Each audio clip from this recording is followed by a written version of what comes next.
happy to be back at Dancefair. It's the Mixmash takeover in this room, so I am actually here as like the Mixmash representative. And obviously, a lot of you are up-and-coming young producers and trying to still make it, find your sound, and stuff like that. So I really want to tap into something that no one ever really talks about. So obviously, I could be standing here and showing you how to sidechain a bass line or whatever. But actually, I want to talk to you about the 10 most common things, most common mistakes when sending demos. And it's crazy, because it happens a lot. And obviously, you guys all want to give me your demo. And no one has ever told you, like, what's the best way? So 10 things. Some of those things might sound harsh, but I am actually here to help you guys out. Because if you have this knowledge, next time you hand out a demo or you email a demo, you'll be golden. So number 1, I am 15 years old. Please check out my profile.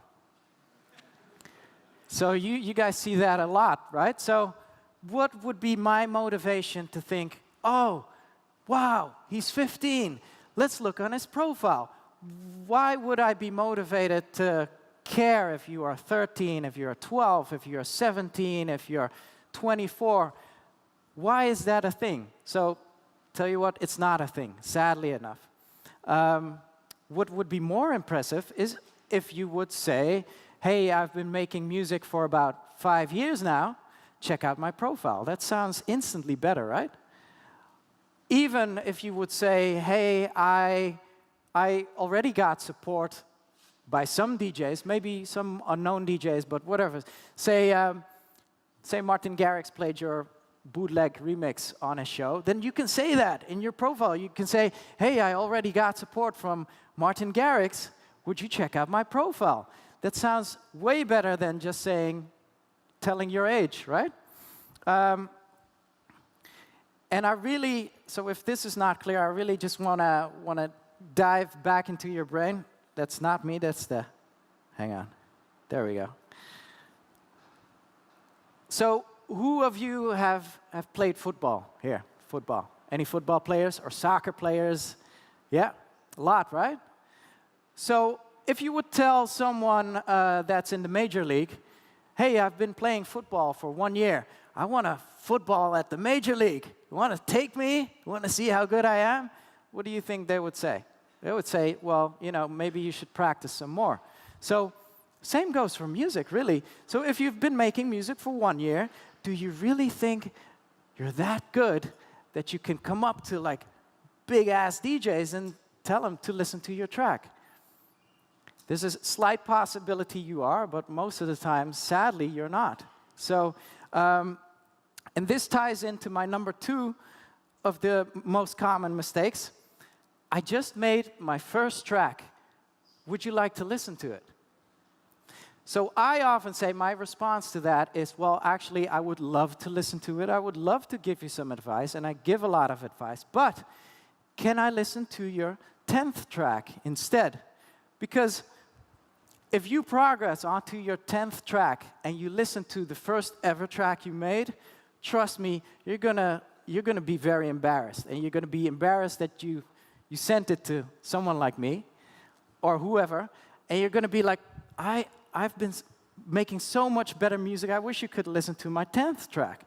So I don't even say, well, technically I would love to listen to your 10th track, but I would love to listen to your 100th track. Because when you've done about 100 tracks, trust me, your level is amazing. And then you have the possibility to actually blow people away. And then when you get a shot, when someone listens to you, they'll be blown away, and you can probably land something or a deal or support or anything. With your first ever track, that's not going to happen. That's the reality. Number 3, have your music sounding top-notch for you to be able to stand out. So, you know, amongst you, if you hand me your demo, there's 10 other guys that want to hand me their demo as well. And on top of that, we have this whole professional industry that sounds incredible that you need to fight up against. So in order to stand out, you really need to focus on having your music sound the best possible you can. And I was just at the Firebeats masterclass, and I was so happy to hear they master their own tracks. Because this is what I really encourage with young talent as well, is to be able to actually try and reach that professional goal without you needing to spend money to hire someone. And I recently had a Twitter rant that was about all the kids thinking nowadays you need to be a sound designer to be able to stand out. So I'm going to tell you this. No one ever said, well, the volume on this track sounds really shitty and really low, but the sound design on this is amazing. Listen to this harp. No, it's not a harp. I don't even know what this is. Where can I buy this in a sample pack? No, it doesn't exist. Wow, this kid made it all by himself. No, that doesn't happen. But what does happen is, whoa, this track sounds super loud. Like, this track sounds mastered.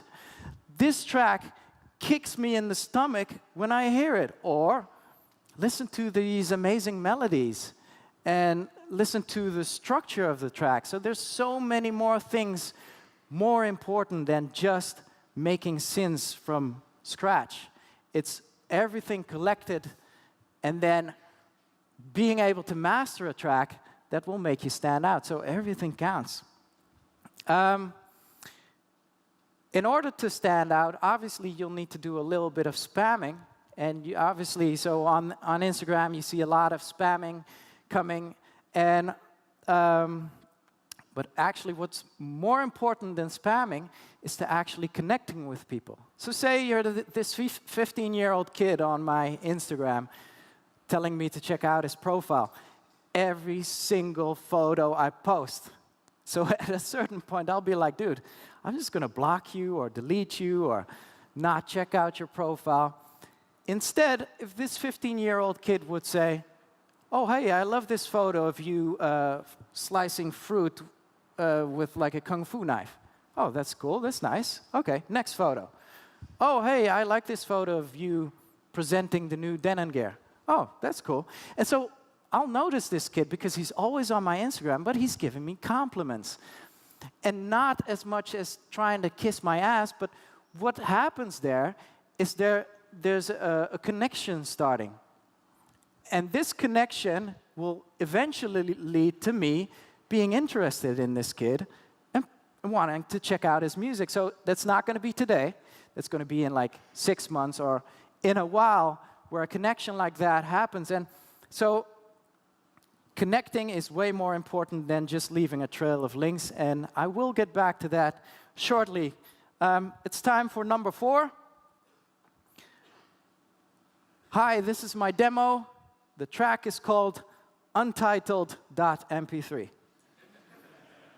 or id.mp3. And I love it, and I want to email the guy back, and there's no contact details. Or if there is, I'll be like, oh, I really loved Untitled MP3. I guess the one that goes, you know. So when you hand out your USBs, and I'm sure you guys all do this, just label it correctly. Give your track a name. Put your contact details on there. But even moreover, it'll be really nice because obviously the music is your baby. Why don't you package the baby in like a nice layout? And I once got a Hello Kitty USB, which was funny as hell, and it really stood out. I was like, whoa, this is funny. Some people know I love superheroes, so I got like an Iron Man USB, and I was like, whoa, this is awesome. But sometimes you see USBs with like logos and all the press info and that kind of stuff. That's fantastic. So mind you. So when you're back on the email and you have contacts of like DJs or record labels you need to send to, so this is number 5. Make sure your links work and keep working. So I see one of my students here in the room, and he knows that whenever he sends me a link, it'll take me 5 weeks to respond. So sometimes I get demos in, and it takes me 5 weeks because I get about 90 demos a day. I do a bit of DJing, I do a bit of producing, do a bit of vlogging. So I'm really busy. So after 5 weeks, I finally get to it. I'm ready to tackle all these demos, press on the link, and there's an error. Like the link doesn't exist anymore. That's such a letdown for me, but for you as well, waiting for 5 weeks for my response, and then I just need to email like, dude, the link doesn't work anymore. And, you know, that sucks. So make sure you, even if you need to invest in like a bigger, like Dropbox or whatever, it's really important to keep those active. You never know who comes across your links. And so I just told you I'll email someone back saying, dude, this or that. Number 6, bro won't instantly make you become fam. And won't make your tracks instantly become lit. So when you're emailing people, try and treat them as people, or try and, well, not like family, because you don't know the people yet. So eventually you can come to like dude level or bro level or whatever, but someone is not a bro when you don't know them, or if you try and create like a link with them. A&Rs are human beings too, and DJs as well. We love getting your emails, but don't send us an email with just a link. So I don't know you, I don't know who the hell you are, and you're just sending me a link. I see this happening on Twitter as well. Not even, hey, what's up, hi, I'm this or that, bum, just a link. And yeah, it's very confusing. So a little introduction would be nice. You could say in there, and this is golden as well, hey, I got support from this and that DJ. That will always grab my attention. If Umit Ozkan is playing it, or if Hardwell is playing it, shit, I should be playing it as well, right? And so just don't make your emails too long. Don't make them too short. And my Mixmash label manager recently got an email in with the subject, fuck you, in all caps. And then under there was, now that I've got your attention. So that's very smart, but don't go out and sending fuck you emails all over the place, okay? Number 7, here's my 56 demos for you to listen to. So I did this as well. So when I used to hand out my demos, I had CDs. Back in the day of CDs, I had CDs with like 12 tracks on there, or I had a CD with remixes, and a CD with originals, and a CD with edits, and here, you go and listen. And as a professional, you get so many tracks, and it's just, whenever you come across like a USB, and I see a lot of people thinking, uh-oh. If I come across a USB with like 12 tracks on there, I'm like, okay, here we go again. And obviously, I cannot complain, but when you listen to as many tracks as you possibly can, this will get a lot, you know. If you have 10 people handing you that many tracks, it's easily 100 tracks.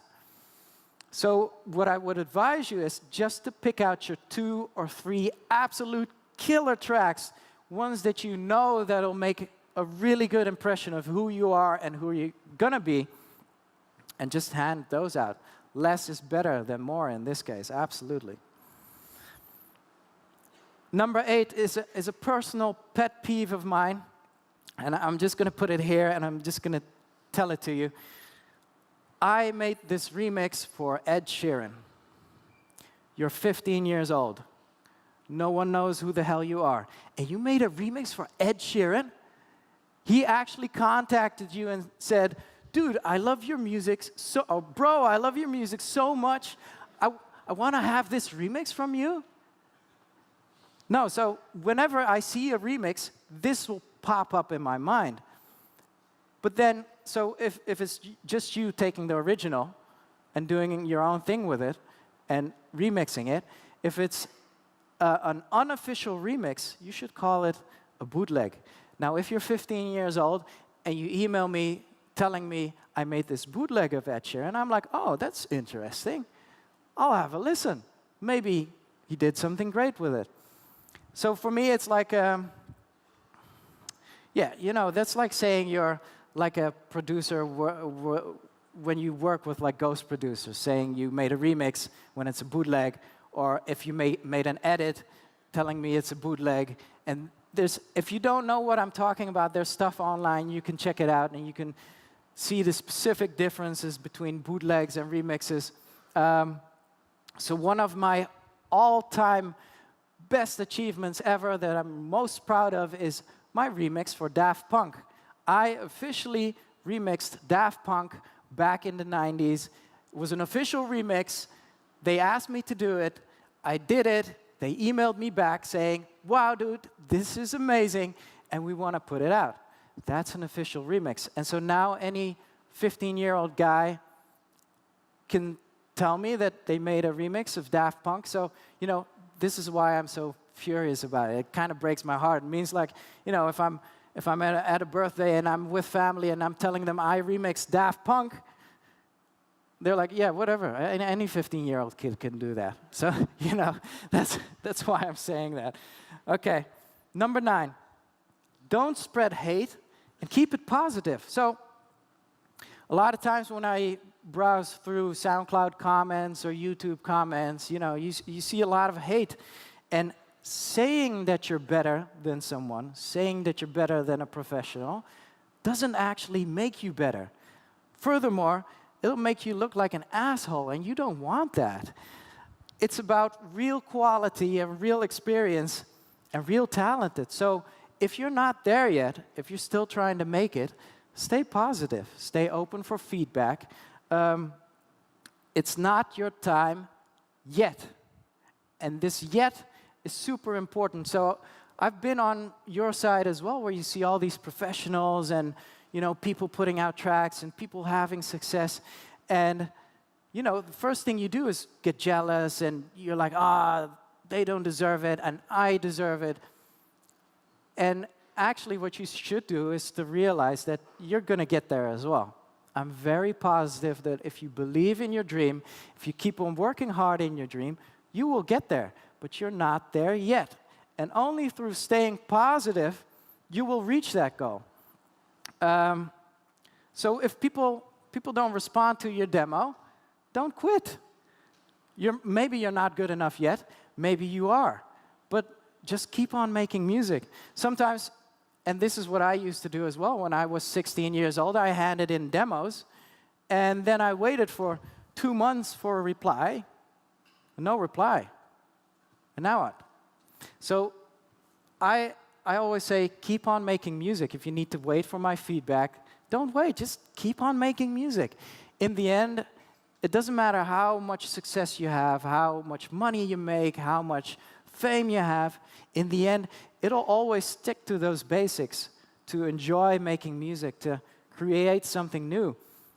And you can already do that. Right now, here, enjoy making music and keep on making music. So what I told you in point number 3 about connecting with people, this is one of the things that a lot of people don't realize, is that by staying positive, you create relationships with people. And like I said, relationships are very important for you to break through. Why? Because at least 50% of your success depends on someone granting you that success. And maybe this person knows another person that is searching for another person that can connect you with someone that will give you opportunities for your first shot. And you cannot get these opportunities by being an asshole.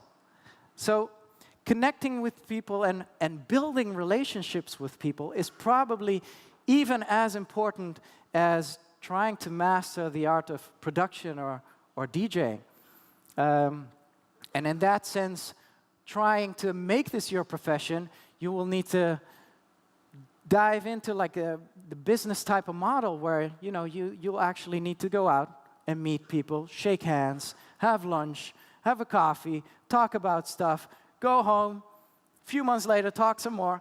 And these type of relationships will help your career very much. And then we're at number 10 already. So number 10, this is golden information as well. Number 10, when you get a contract, know what you sign. This is very much what a lot of people say and what you've already heard. But what you don't know, so record labels, even us at Mixmash, we need to look out for ourselves because we need to make money. We hire a lot of people to work for us, and we look out for us. You should look out for you. So have the contracts read.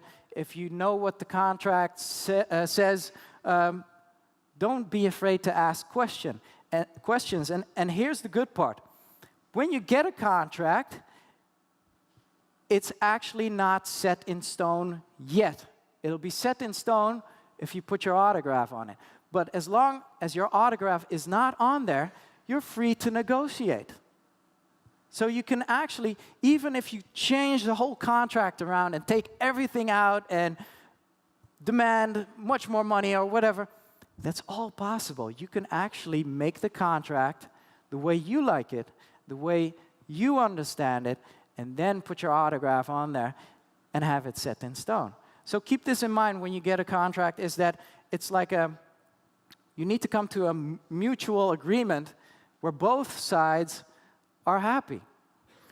And don't be afraid, if you need to negotiate a little bit. I did it too as well. My first contract I signed was, I was 18.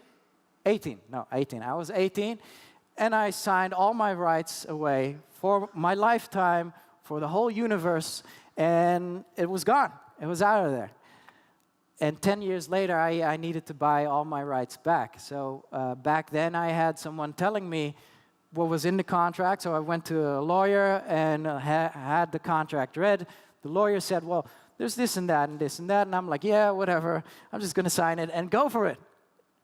So just be aware that you have all the time in the world to make this contract your contract and the contract you are happy about as well.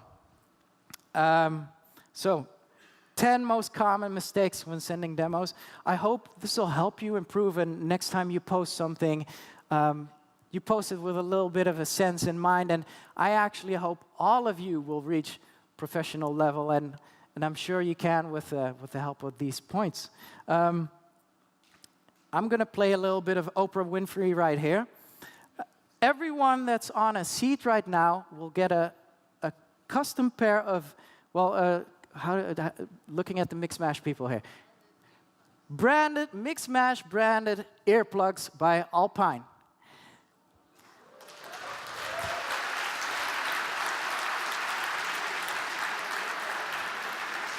And there's a little bit of a surprise because one of you is sitting on a golden envelope, which is down on your seat.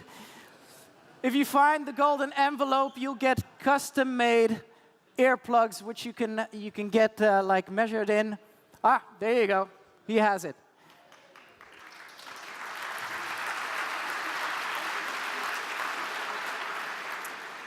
So you just want a custom pair of earplugs, value of 150 euros, and you can get them measured in at the Alpine stand before 6:30.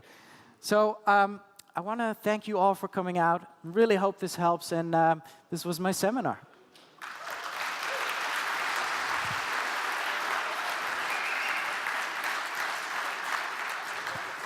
Yeah. So if you have any questions, I'm open for questions. I've been slinging a lot of mud, I realize, but do feel free to let me know something if you want to ask something. So first of all, thank you for your seminar. It's really good. And my question was, I got an offer from a record deal, and I don't know if it's a good offer. So it's like 60 for them, 40 for me. Is that good for a beginning deal? 60 of what? Yeah, that's the question. But I think of all income, yeah. Yeah, because there's multiple layers in putting your music out. There's also the publishing side. There's like the producer side, there's the writer side. But if, for instance, 60% of everything, what means everything? So sometimes record labels make costs to promote you. And then they'll say, everything is after we take those costs away from you. So 60% of everything could be anything, really.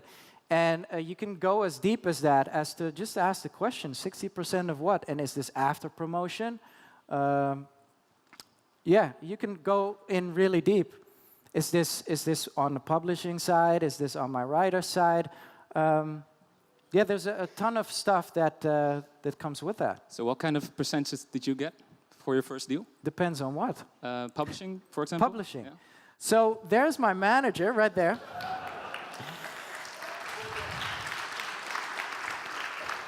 That's Olga. Olga, she's my better half, I guess. And you can ask her that on the end. She knows. I will. I'm better at sidechaining bass lines. Hello, Luke. Hi. What was really the stepping stone in your career, and how did you set it up in motion? Oh, that's a great question. So there's a bunch of them. So, you know, the Martin Garrix success story, what you need to realize, or even like the Chainsmokers, that's just like a lottery ticket. In real life, it doesn't really happen like that. So for me, there were little successes, little by little, that led to where I am now. And there was never really a moment where it was like, bam, and I made it, yeah, I'm here, and I'm here to stay. No. And even up to today, you know, any little success you get just adds up, really. So if you don't reach major success straight away, be thankful for the small successes, because those will add up in the end. Thanks, Luke. Hi, Luke. I have a question. If you submit your demo, for example, at Mixmash, you expect the track to be exclusively for you, or already sent to another record label? I love it. It's a great question. Actually, something I needed to mention in here as well. So if you send out emails and you've gathered all these email addresses of all these record labels, don't send the email and then have all those record labels and all your contacts in the CC. What's better is to have those in the BCC, so we don't get to see who you sent it to. So it would be nice for us to get the impression that we're the only ones, but feel free to send it to anyone you like. Obviously, the more bait you have out there, the better to catch a fish, right? So yeah. I often hear people say that you only get one shot at the big label. So if they think it's not good enough, they won't listen to anything of you again. Do you think it's true? Well, with us, there's just a few more shots, but there is a threshold where you're like, oh, I already listened to at least 5 demos over time, and it's still crap, and now I'm just not going to waste my time for it. Absolutely. So that's something you need to realize, is that you do have a limited shot of being listened to. And that's why I kept on saying you need to have your music sound top-notch, like really try and make an impression. And if you're not there yet, don't worry. If you're 15 now and your music sounds like poop, don't worry. It's probably better when you're 17, maybe even better when you're 19. And hell, I don't give a shit if you're 35 and just send me your first demo. Maybe it's really good. Yeah. Okay, thank you. If we are interested in multiple EDM styles, do you recommend settling for a specific label, or maybe creating my own one, or I don't know? So repeat the question again. Because if I'm interested many labels only have some specific kind of music they like, and like if I like a really wider set of styles, what would you recommend? Yeah. So obviously it does make sense to try and send the music that fits the label. But then there's this thing where, you know, either everything sounds the same, and we want to put out everything that sounds the same, but we want to look for people that are different as well. So what my advice would be for that is to try and make something that we would be able to sell, but have an edge of some next level in there. That's like the golden formula. If you can tap into that, you are absolutely guaranteed to impress someone with your sound. How are you, Luke? I just had a quick question. I've had a situation before a couple times where, you know, I've showed someone my songs and they're like, oh, it's great, but you don't have a big following. You know, you don't have many Instagram or SoundCloud followers. What do you think about that? And do you think it's important that you need like a management to support you, or you need a following to get your music noticed, even if it's already good? Well, us at Mixmash don't care about that. That sounds like very crappy to me, actually. Obviously, how the hell are you gonna get a following, a real following, without putting tracks out? So, yeah, to me, that doesn't make sense at all. And I'd say don't even start with a manager until you have something like a career. And the thing with managers and booking agents and stuff like that is as well is that they need something to sell, right? So if you're putting out tracks and if you've put some tracks out and you've gathered some support, then that's going to be your selling point. If you're just starting out, they won't be able to sell you. You don't have a track record, people don't know you. So getting a manager and like a booking agent prior to your career is useless. What is better, to send a single profile or to send some tracks? To send, what was the first one? Profile. Profile. Yeah, you can send the SoundCloud link to your right. profile, or a single track or 2 tracks single. Well, it doesn't really matter, actually. A SoundCloud link is fine as well. But not like your SoundCloud profile. Don't do that. Just do like specific tracks. Yeah. Okay, thank you. One question. In my case, I play a lot, many shows, but I have another job. So on my production side, I work with different people. So I really like hire some people who produce stuff for me. Is it important when I send demos to record labels to say that, like, I paid somebody to do this drop and blah blah blah? Is it like a thing you have to do, or is it better to say it's my single? Well, I'm very happy you're open about this. And Yeah, for sure. I think that's wonderful. I think more DJs should do that. Obviously, you love DJing. You are a DJ. I work with the guy you work with, the Calligra from Germany. Oh, yeah, It's of course. You know them? Yeah, and I love they them. did stuff for me, so Cool. I say that, and I'm true about that. So, no, it's not really relevant to tell them that. You can say, like, I made this together with someone, that's fine. And as long as you're open and transparent about that, that's great. Thank you. Hi, Luke. Hi. I'm Paulo from Brazil. Hi. So when we send demos to you guys, to record companies, so we always get eager to get some feedback. And there are lots of record companies that they just send to you like, you know, regular mail saying, oh, thank you for uploading your demo. So I was just wondering, what is the threshold on us following up? Hey, did you hear the demo? You know, or you know, is there a certain threshold that we should follow, or a certain rule that we should follow on the follow-ups that we do? This is something I wanted to mention in my seminar as well, but obviously forgot as well. So, obviously, my A&R people get follow-ups. Sometimes they get follow-ups in a week, and a week is too fast. And actually, there's no real need to follow up unless you have like a relationship already.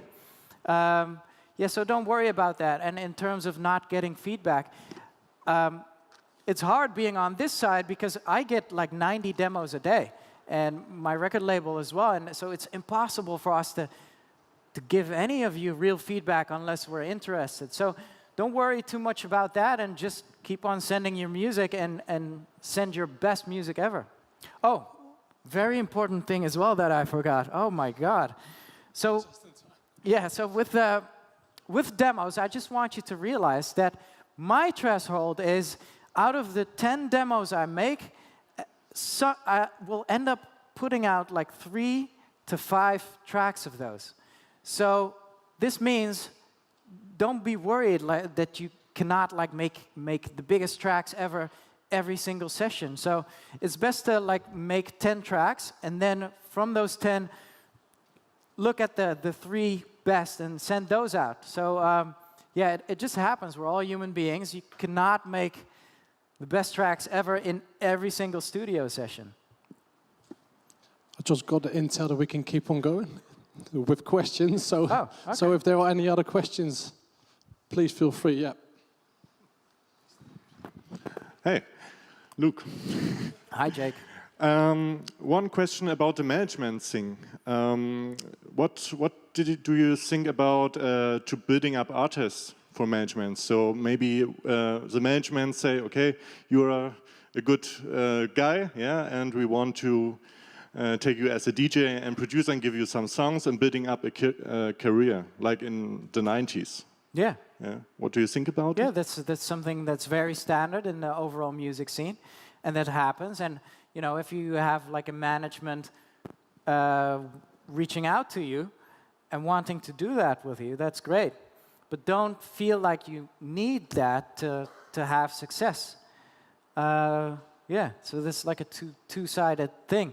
But if they do that, and you sign contracts for it, just make sure you know what the percentages are that you sign and what they'll get money from and that kind of thing. Yeah, you said we should focus on the best tracks we have out of the 10. What would you recommend for the 8 of other tracks of the demo? Should we just leave them behind, or maybe come back to them at any point and make them better? Very good question, because it's blood, sweat, and tears, and it's your babies, and every track you make, you think is the best track anyway. And I have about 3,000 of those laying around doing nothing on my hard drive. So yeah, just leave them behind. And technically, every new track you're going to make is going to sound better than the older ones anyway. So don't worry about that. You know, it's sad, but be appreciative of the things you learned making those tracks, or, you know, every single thing you do is part of this journey and makes you like a better producer. And those tracks weren't useless. It just took you to another level. Hi. Hi. I wanted to ask about remix contest. What's your opinion? Because a lot of remix contests are really based on the ones that get the most likes, they will win. But that doesn't mean that the most likes are the best remixes. So what's your opinion about entering Sounds like the fucking DJ Mag Top 100, man. Yeah, exactly. I hate that. I hate that. It's like a game, so I was just wondering what's because everyone with a hack can win that, right? Yeah. Yeah. Now, so what I do want to say that if you made a remix for a remix contest, it's kind of like a gray area of how to call it. So if you did one, feel free to call it a remix. That's fine. That's excellent. But in terms of the many likes and stuff like that, yeah, I don't really have an answer for that. You know, if the best person wins with like a track that sounds inferior to like the next 3, then you know it's a hack. That's all I can say. Yeah. If it's possible, I just wanted to share something with you and the audience, not a question at all, but you talk about the positivity and the belief that one day we will make a breakthrough, our break. Okay. I'm here by myself from the country Bulgaria, and a lot of people told me that I'm become a crazy, or maybe I'm a crazy, because I lost my vision 15 years ago, and I decided, because I want to be here and to meet new people, to feel the energy of the Netherlands, I decided to be here, and I just wanted to share with the audience that always we have to believe. Maybe we never be so famous, like stars, but we have to believe in our music. That's what I want to share.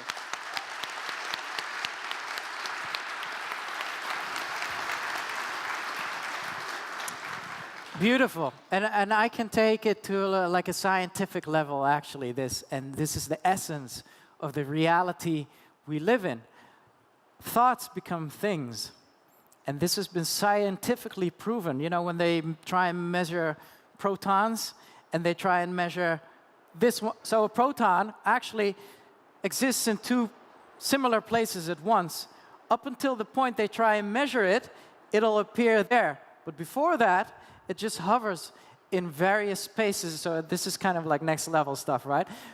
What essentially has been proven is that with your thoughts, you can manifest things.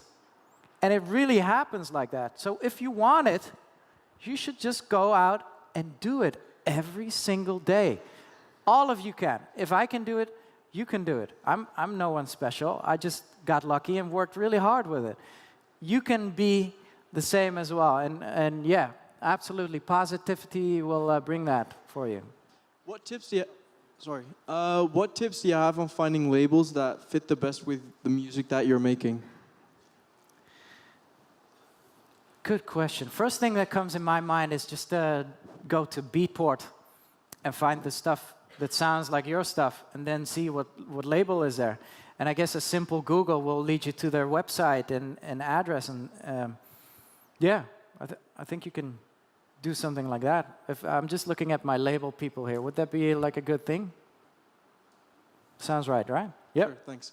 Hi, Luke. I'm Hi. Kian. I'm from Romania, Bucharest.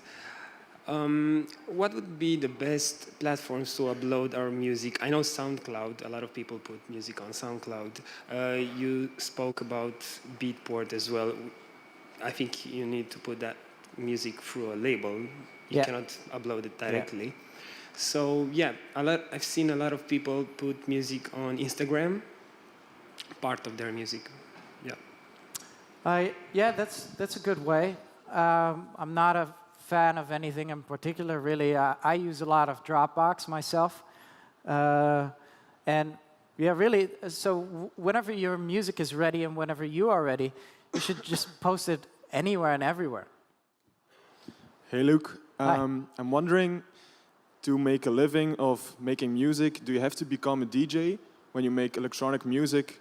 Or can you work your dream out by just producing the music? Because right now I don't DJ, I don't know if I would like it, but producing music is my passion and I would like to do that. Is it possible? It'll be hard, but it depends on who you produce for and what kind of jobs you do.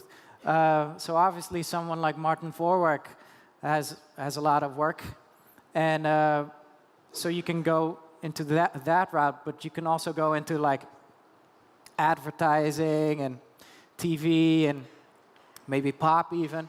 But really, just as a dance producer, that'll be hard. Yeah. And I think a smart thing for you would be to hook up with a DJ, and then because you make the productions, you should demand a bit of the fee as well, of the DJ fee, so you both equally have some income from that. Yeah. Okay, thank you. One more last question. What's your advice if you're sending out demos to labels? Because on my last tracks, I did everything on self-promotion, with their own release and with own money for radio advertisement and everything. And it was a big budget what I put in, and it got me 1 million plays on Spotify, which was good. But for sending out demos to labels, how long should I wait till I get the response? Because I heard a lot of people having problems with stolen ideas, stolen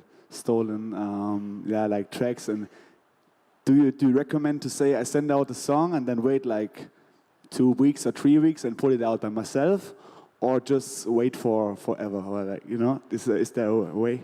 No, I don't see a problem with that, putting out yourself. And actually, the 1 million plays on Spotify is something really great you can write in an email.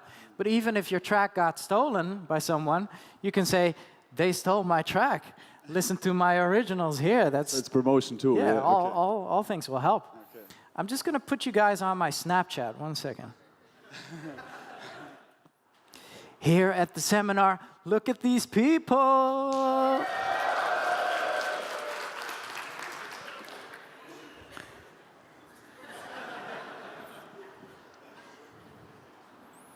Cool. So we've got time for one final question. Hi, Luke. Hi. My question is, I heard that the market in Holland is kind of satisfied. Is it a must to put our focus in another country? Very good question.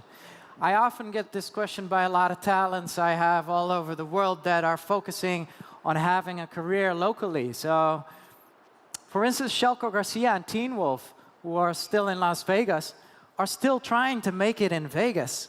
And I've told them, no, you don't need to make it in Vegas. You know everyone in Vegas, everyone knows you.